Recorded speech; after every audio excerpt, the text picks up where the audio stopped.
এখানে আসলে যে পরিবেশটা পাবেন, বই পড়া যায়, প্লেসটাও খুব ভালো। তো সেই হিসাবে আমার খুবই ভালো লাগে।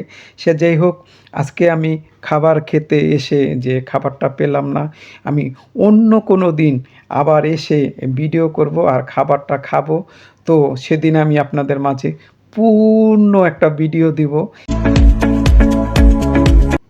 আসসালামু আলাইকুম বন্ধুরা, আশা করি সবাই ভালো আছেন। আলহামদুলিল্লাহ আমিও ভালো আছি। তো বন্ধুরা, আজকে চলে আসলাম ঢাকার নবাবগঞ্জ বাজারে। এখানে আজকে আমি রাতের খাবার খাবো, জমিদারি ভোজ। তো এখানে তাদের একটা খাবার আছে খুবই বিখ্যাত, খুবই নামকরা। সেই খাবারটা হলো নল্লি গোস্ত, মানে নল্লি নিহারির সাথে তারা আবার একটু মাংস মিশিয়ে দেয়। তো খাবারটা খেতে আজকে আমি চলে আসলাম। আসার পরে দেখলাম ১ম এই আমি হতাশ। কারণ খাবারটা আজকে নেই, নল্লি নিহারি, মাংস নেই। তো যাই হোক, আজকে এসেই যখন পড়েছি, সেই খাবারটা আমি অন্য একদিন খেয়ে আপনাদেরকে দেখাবো। আর আমার একটা ভিডিও বানানোর ইচ্ছা আছে। কারণ এই দোকান আমার এলাকার আশেপাশে, এখানে আমি মোটামুটি সবসময় খাই কম বেশি, কিন্তু ভিডিও করা হয়নি। তো ভাবলাম ভিডিও করার যখন প্রস্তুতি নিয়ে এসেছি, তো নল্লি গোস্ত আজকে পাওয়া যায়নি, তার জন্য আমার খাওয়া হয়নি। তো আজকে অন্য কিছু খেয়ে যাব। তাদের আরেকটা গরুর মাংস আছে, গ্যালাক্সি না জানি কি একটা নাম, এই ধরনের আর কি রেজালা টাইপের, কালিয়া জাতীয়।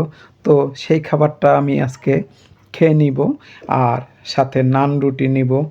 তো বিষয় হচ্ছে, এই দোকানের খাবার আমার কাছে খুবই ভালো লাগে।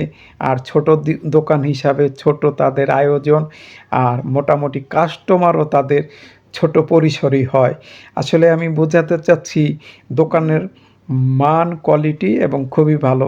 পাশাপাশি তাদের আরেকটা জিনিস আছে, এখানে আসলে যে পরিবেশটা পাবেন, বই পড়া যায়, এই মোটামুটি, আর বসার প্লেসটাও খুব ভালো। তো সেই হিসাবে আমার খুবই ভালো লাগে। সে যেই হোক, আজকে আমি খাবার খেতে এসে যে খাবারটা পেলাম না, আমি অন্য কোনো দিন আবার এসে ভিডিও করব আর খাবারটা খাবো। তো সেদিন আমি আপনাদের মাঝে পূর্ণ একটা ভিডিও দিব।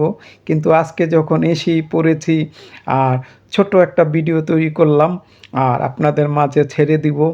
আর আরেকটা কথা, আমি মোটামুটি ভিডিও তৈরি করি। আমি একজন নতুন, ইউটিউবে ভিডিও করি। তো আমার চ্যানেলটা সাবস্ক্রাইব করবেন, পাশে থাকবেন।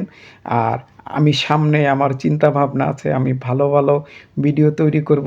আমি কিন্তু শুধু ফুড রিভিউ দেই না, আসলে আমার খাবারের প্রতি অনেক ভালোবাসা আছে। তার জন্য আমি খাবার দেখাই। আর কোথাও ঘুরতে গেলে, খাওয়া-দাওয়া করলে তখন আমি সেই দৃশ্য তুলে ধরি, পাশাপাশি খাবারের ভিডিও দেই। তার জন্যই আমার ভিডিও করা। তো আমি গত ভিডিওতে বলেছিলাম আমি ফেসবুকে তেমন একটা ভিডিও দিব না। তার জন্য আমার ইউটিউব চ্যানেলে আমি সুন্দর, ভালোভাবে ভালো, ভালো কিছু কাজ করার ইচ্ছে আছে। তার জন্য আমি ভালোই এগোচ্ছি, বা এগিয়ে যাওয়ার ইচ্ছে আমার আছে। তো সে যেই হোক, আমার চ্যানেলটা সাবস্ক্রাইব করবেন, পাশে থাকবেন। তো এই ছিল আজকের ভিডিওতে। সাথে থাকার জন্য ধন্যবাদ। দেখা হবে, কথা হবে অন্য কোনো ভিডিওতে, অন্য কোনো গল্পতে। আল্লাহ হাফেজ।